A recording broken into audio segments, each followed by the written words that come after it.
Ce matin, je veux que tu dises à ton voisin, ta présence est importante.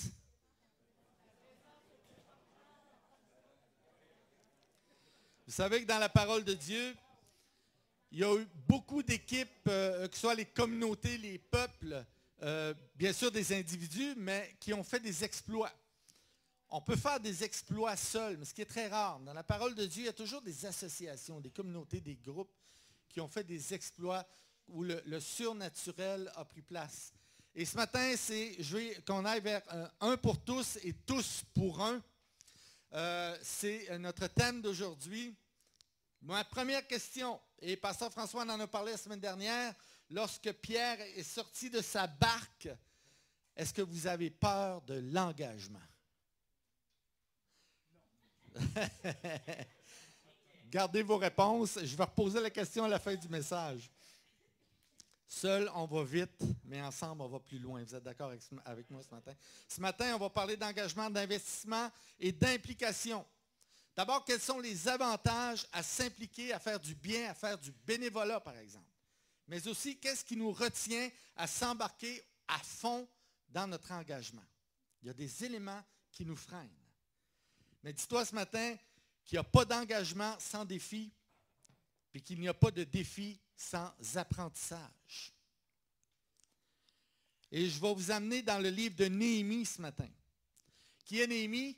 Néhémie, c'est un personnage historique qui a vécu en 450, à peu près, là, entre 440 et 480 avant Jésus-Christ, bien sûr. On est à Suse. Suse est la capitale de Babylone, l'Empire perse, aujourd'hui l'Iran. Et on est à 1600 km de Jérusalem. Donc, on ne fait pas ça en TGV à l'époque, bien sûr. 1600 km à pied, imaginez le temps que ça pouvait prendre. Alors, Néhémie, il est échanson. Qu'est-ce qu'un échanson? C'est un officier qui est responsable de servir le vin au roi. Puis le roi de Suse, à l'époque, c'est Artaxerxès. Ne demandez-moi pas de le répéter, s'il vous plaît. Je viens de le réussir, là, parce que si je le dis une deuxième fois, je vais le moffer. Alors, le roi Artaxerxès. Hey, merci. Le peuple hébreu est en exil de Jérusalem et Jérusalem est détruite. Le temple est détruit, les murailles sont détruites. Et Néhémie a à cœur, lui, il est né en captivité. Vous savez que le peuple a été 70 ans en captivité. Et lui, Néhémie, il est né là-bas, à Suse. Et il a à cœur, bien sûr, les Juifs, à cœur de revenir pour reconstruire les murailles. Et lorsqu'on lit les Écritures dans l'Ancien Testament, il y a beaucoup de monde associé à Néhémie. Bien sûr, il y a Esdras qui va s'occuper beaucoup de la parole de Dieu, de remettre les lois en place. Il y a Jérémie qui est impliqué. Il y a Ézéchiel aussi qui était en captivité. Tous ces personnages historiques, des prophètes qui ont participé malheureusement à ce temps plus sombre pour le peuple hébreu. Alors, il était chanson et Néhémie s'engage auprès du roi. Il va dire, moi, mon roi, j'ai à cœur de retourner dans mon pays, de retourner là où mes ancêtres ont grandi pour reconstruire la muraille du temple de Jérusalem. Je ne parle pas de construire le temple, mais la muraille. Et c'est important ce matin de le souligner dans l'engagement. Alors Néhémie, il s'engage. Il va retourner à Jérusalem. Il va faire 1600 km en partie dans le désert. Il va traverser des fleuves comme le Tigre, l'Euphrate et tous les fleuves de la région. Il va arriver à Jérusalem pour constater que les murailles sont à terre, tout est détruit, il faut reconstruire. Est-ce que dans notre vie, on a besoin des fois de voir des choses par terre et de dire, Seigneur, il faut que je reconstruise? Est-ce qu'on a besoin de reconstruire des choses? La réponse est oui. Alors Néhémie est un homme qui répond à l'appel de Dieu et qui dit, moi je veux reconstruire non seulement ma vie, mais celle des autres. Donc, il va partir avec 42 familles. Il va arriver à Jérusalem, ils vont constater les dégâts et bien sûr, ils vont dire, mon Dieu, qu'est-ce qui s'est passé ici?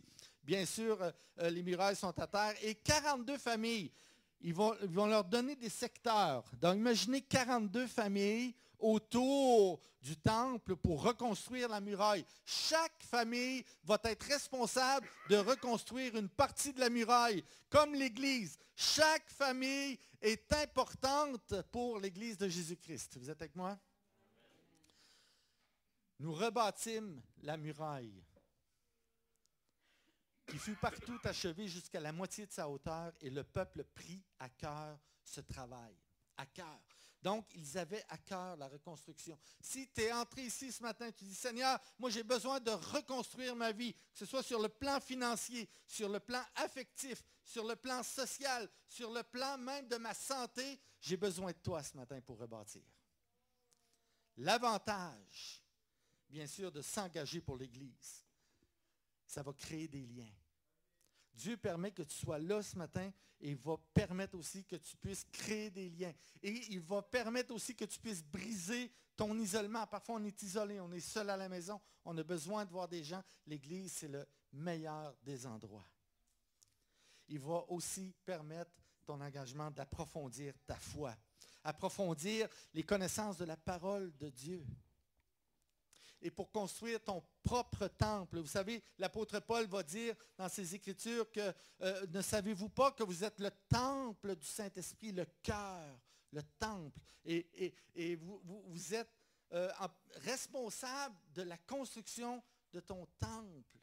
Le temple, c'est ce qui nous relie à Dieu. Vous êtes d'accord avec moi? Et ça va aider aussi à la construction de l'Église. Tu as une mission, une vision pour construire avec l'équipe en place la construction de cette Église. En grec, l'Église, c'est ecclésia, qui signifie assemblée, et qui sous-tend le verbe ekkaleo, c'est-à-dire je convoque. Donc, nous sommes tous convoqués à l'assemblée de Jésus ce matin.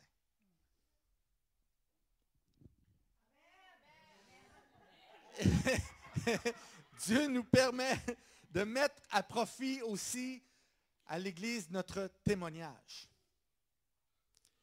Bon ou à améliorer. Vous me suivez?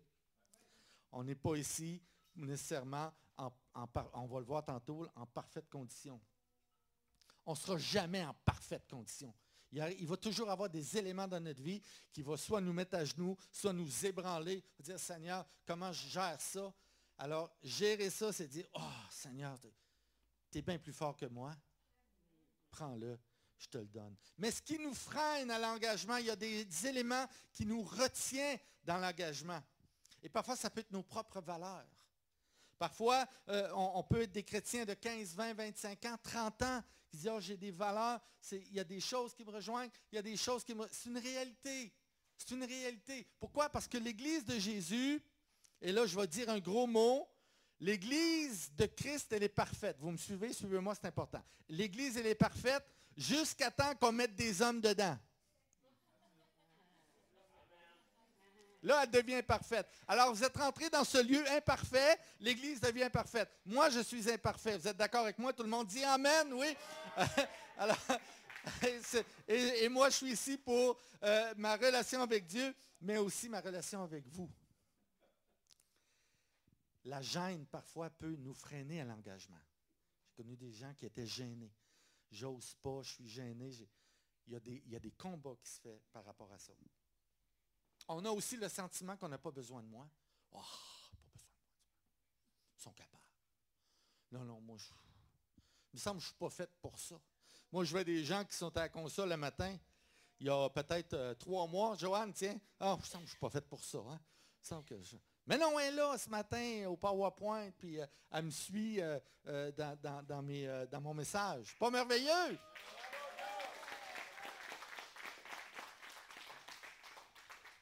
Et aussi, il y a des gens qui croient à tort, je dis bien à tort, là, que certains ministères ou certaines implications peuvent prendre beaucoup plus de temps que ce qui est en réalité. Alors, oh non, moi, je n'ai pas le temps de mettre 10, 15 heures par semaine, alors que ça peut prendre juste 2 heures un dimanche matin. Vous me suivez toujours? Il y a un élément, un gros mot que je vais dire, mais c'est la réalité. Ça s'appelle la procrastination. Vous savez c'est quoi? C'est la paresse. C'est bon, on remet... La procrastination, c'est la paresse. Oh, Est-ce que j'ai déjà été paresseux dans ma vie? La réponse est oui. Oui, c'est déjà arrivé. J'ouvre mon cœur ce matin, pardonnez-moi. J'ai déjà été en procrastination. Mais il y a un élément qui est très important aussi, qui nous évite parfois à s'engager dans une église comme bénévole, c'est les blessures du passé ou les mauvaises expériences. Et ça, malheureusement, beaucoup de chrétiens ont vécu ça. Ont vécu des mauvaises expériences dans le passé, dans d'autres églises qui ont été jugées par rapport à leur valeur, à ce qu'ils étaient. Est-ce que Jésus est là pour juger? Non. Jésus est là pour pardonner et nous faire apprendre et nous faire aller plus loin. Il veut qu'on marche plus loin encore. Alors ce matin, on veut s'engager afin de bâtir, comme Néhémie s'est engagé, qu'il a quitté à 1600 km de chez lui avec un groupe de plusieurs centaines de personnes pour aller reconstruire la muraille. Ce qui est merveilleux, c'est que le roi lui avait dit, tu as mon autorisation. Et à l'époque, ce n'était pas évident d'avoir l'autorisation d'un roi, surtout quand tu es en captivité. Vous me suivez? Imaginez si vous êtes en prison, on dit, j'aimerais ça aller magasiner au Costco et j'aimerais ça qu'on me laisse sortir aujourd'hui. C'est un peu ça. Donc, ils sont en captivité, mais Dieu a sa main dans toutes choses.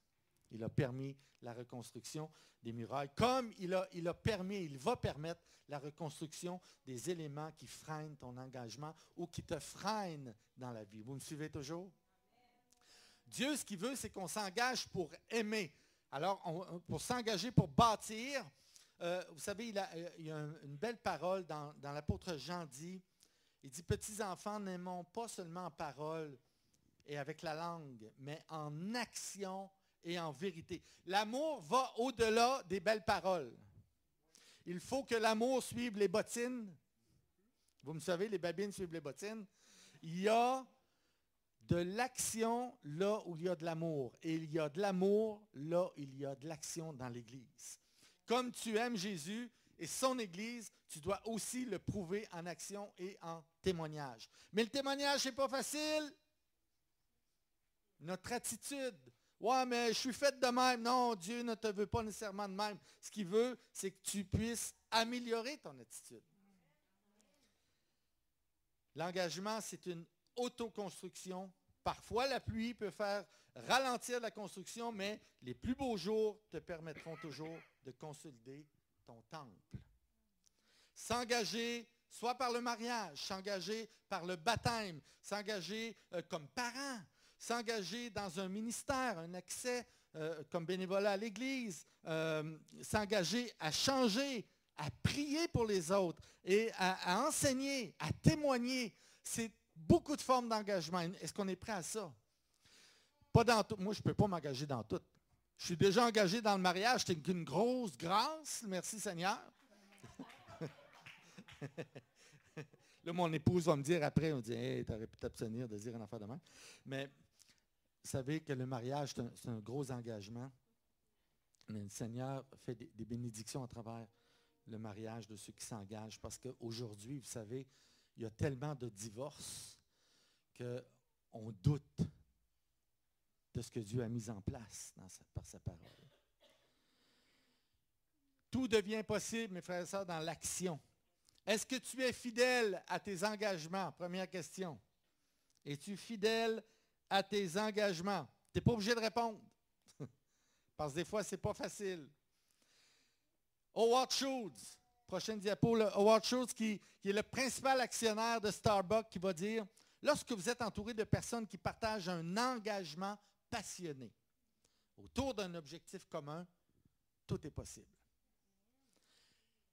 Lorsqu'on s'engage, écoutez bien ceci, lorsqu'on s'engage dans notre Église et qu'on a tous le même sujet passionné, Dieu va permettre le succès.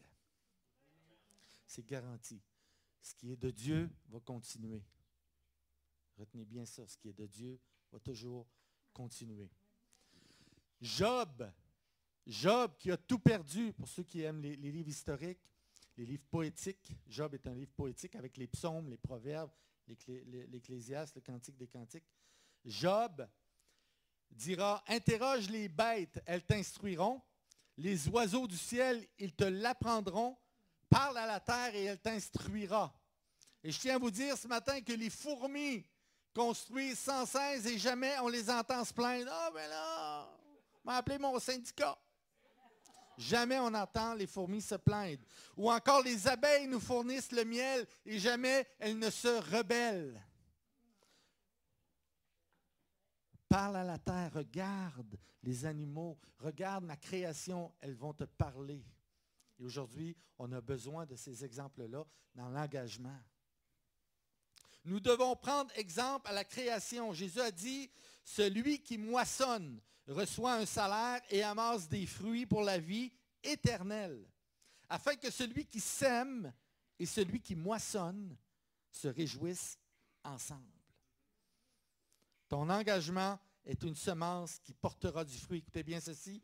Pour s'assurer que ta semence devienne arbre, tu dois être 3 choses. D'abord, fidèle à l'arrosage, fidèle à l'émondage, fidèle à enrichir ta terre. Et c'est Jésus qui nous l'a dit. Parabole du semeur, prends soin de ta terre, plante dans la bonne terre.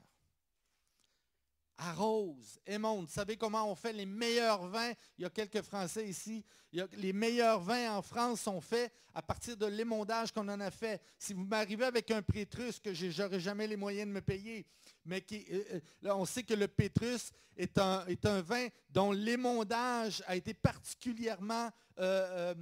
on a pris soin de l'émondage pour avoir le moins de raisin, mais avec la plus grande des qualités. C'est ce que Jésus veut faire dans ta vie. Il veut te rendre qualitatif. C'est beau, hein? Vous avez plein de qualités que Jésus veut que vous mettez à profit pour l'Église, pour toi-même, pour ta famille. Alors, on est des gens de qualité. Dieu permet que tu sois de qualité. Acte 2,42 disait et dit encore, il persévérait dans l'enseignement des apôtres, dans la communion fraternelle, dans la fraction du pain et dans les prières. 4 éléments extrêmement importants dans l'engagement. L'Église est un lieu de communion, de partage, de prière, de croissance spirituelle. Vous êtes d'accord avec moi? Oui. L'engagement est un processus qui te fait passer d'observateur à acteur à disciple. Exactement comme les apôtres. Quand Jésus a dit « Viens, suis-moi », je n'ai pas entendu dire Matthieu, « Oh, la semaine prochaine ». Ou Jean, « Oh, c'est parce que là, j'ai une rencontre. Peut-être, reviens-moi là-dessus la semaine prochaine. » Non, « Viens, suis-moi », c'est maintenant. Et à partir de ce moment-là, Jésus change ta vie.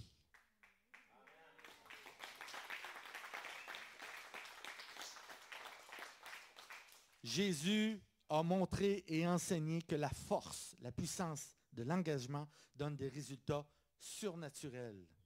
C'est pourquoi Jésus nous a enseigné le pardon, l'acceptation, la tolérance, la maîtrise de soi et la prière. Pourquoi? Parce que je vous l'ai dit tantôt, l'Église est un lieu extraordinaire où on peut élever le nom de Jésus, mais c'est quand même un lieu imparfait où il y a des gens, il peut y avoir des conflits, il peut y avoir des échanges d'idées qui ne sont pas nécessairement pareils comme les nôtres. Mais ce que Dieu veut, c'est qu'on grandisse ensemble. Et comme les apôtres, Jésus était avec ses disciples. Il y avait parfois des discordes. Qu'est-ce que Jésus faisait le soir? Il disait, bon, OK, jasez là, moi je vais me retirer et je vais aller prier pour vous autres. Vous en avez besoin. Nous ne ferons pas une Église parfaite. Nous ne ferons jamais une Église parfaite. Mais nous visons une Église parfaitement engagée.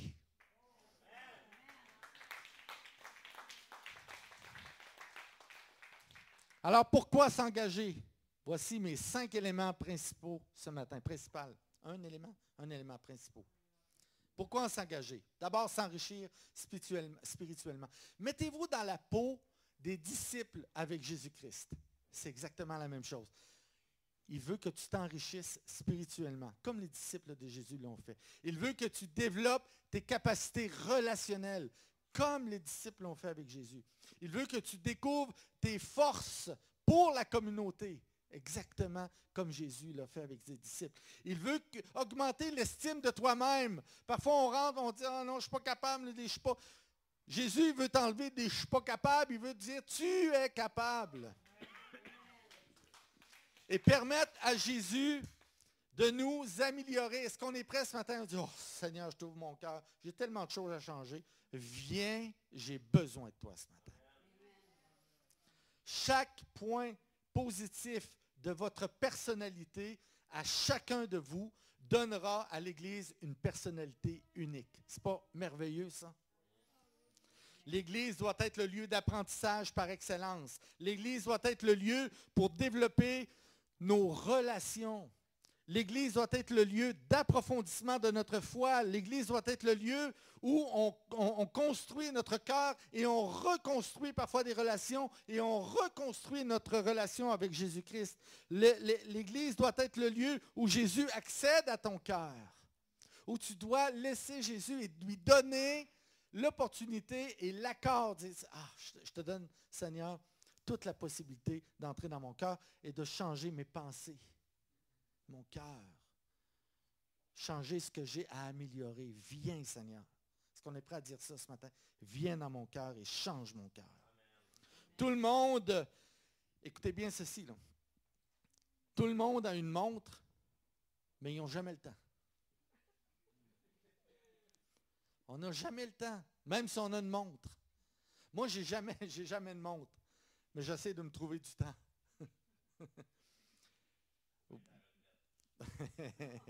Merci beaucoup. Heureux l'homme. Regardez bien le psaume 1. C'est probablement un de mes psaumes préférés. Il y en a 150 psaumes que j'aime. Mais il y en a un que j'affectionne particulièrement, c'est le psaume 1, parce qu'il met la table pour bien des choses. Regardez ce qu'il dit. Heureux l'homme qui ne marche pas selon le conseil des méchants et qui ne s'arrête pas sur la voie des pécheurs et qui ne s'assit pas en compagnie des moqueurs. 3 verbes d'action. Marcher, arrêter, s'asseoir.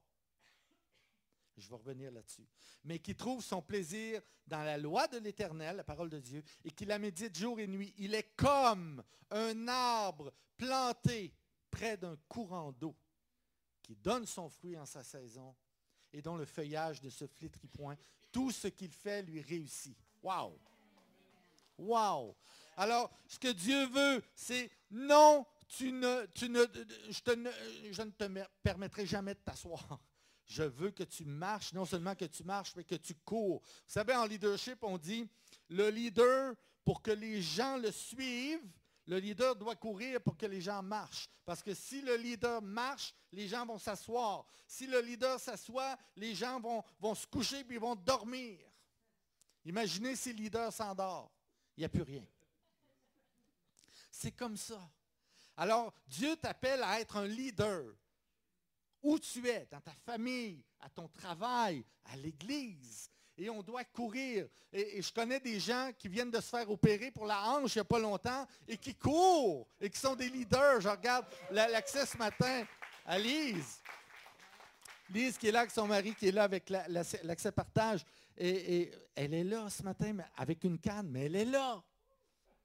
Elle court. Jésus te dit, ne t'assois pas. Jésus te dit, cours. On a besoin de toi. L'Église a besoin de toi.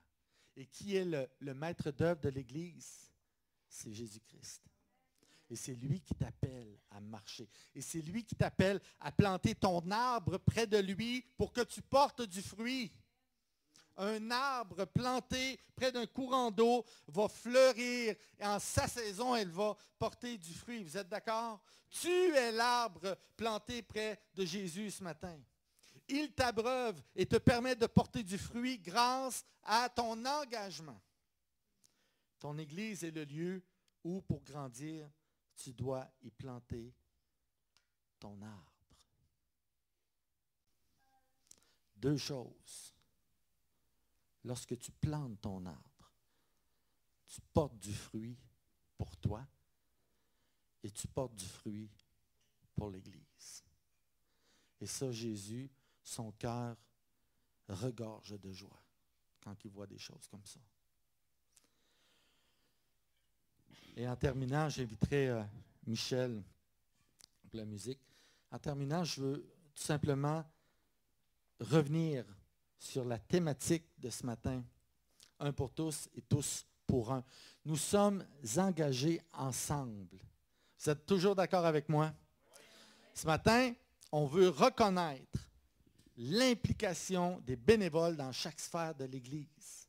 Il y a des gens qui sont impliqués, qui sont ici le matin à 7h30, 8h pour monter les choses au niveau de la louange, de la musique, au niveau de la projection, préparer les écoles pour les enfants, l'accueil, tout pour l'accueil. Vous savez, il y a 3 éléments à l'Église, et j'en parlais avec Pasteur François, il y a 3 éléments qui sont essentiels à l'Église. D'abord, l'accueil.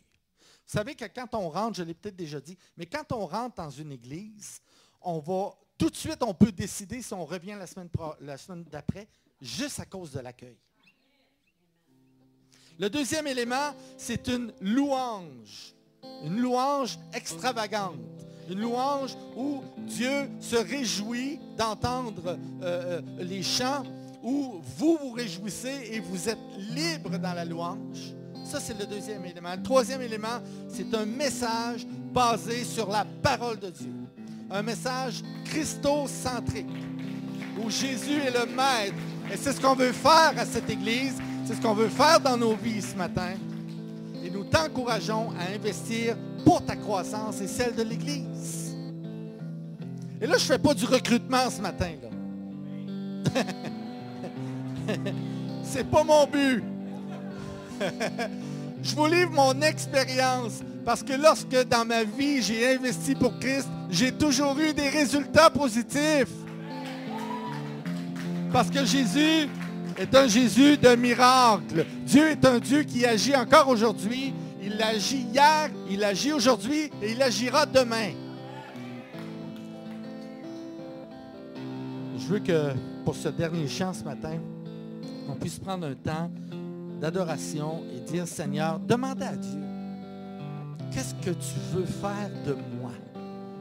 Où tu veux que je plante mon arbre pour faire croître l'Église et faire croître mon cœur, où je vais pouvoir porter du fruit. Ah oui, Jésus l'a dit, hein? Le figuier, il ne veut pas que le figuier soit sec. Il veut que le figuier soit plein de fleurs.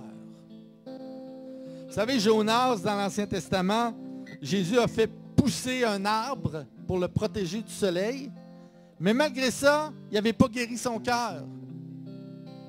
Il n'avait pas guéri son cœur. Il était en colère parce que Dieu avait permis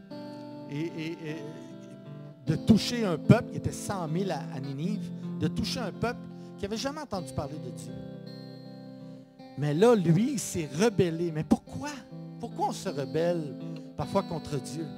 Qu'est-ce qui fait que ça se retourne parfois, nos pensées se retournent, on dit, voyons, non, ça ne me tente plus, oh non, je ne veux plus.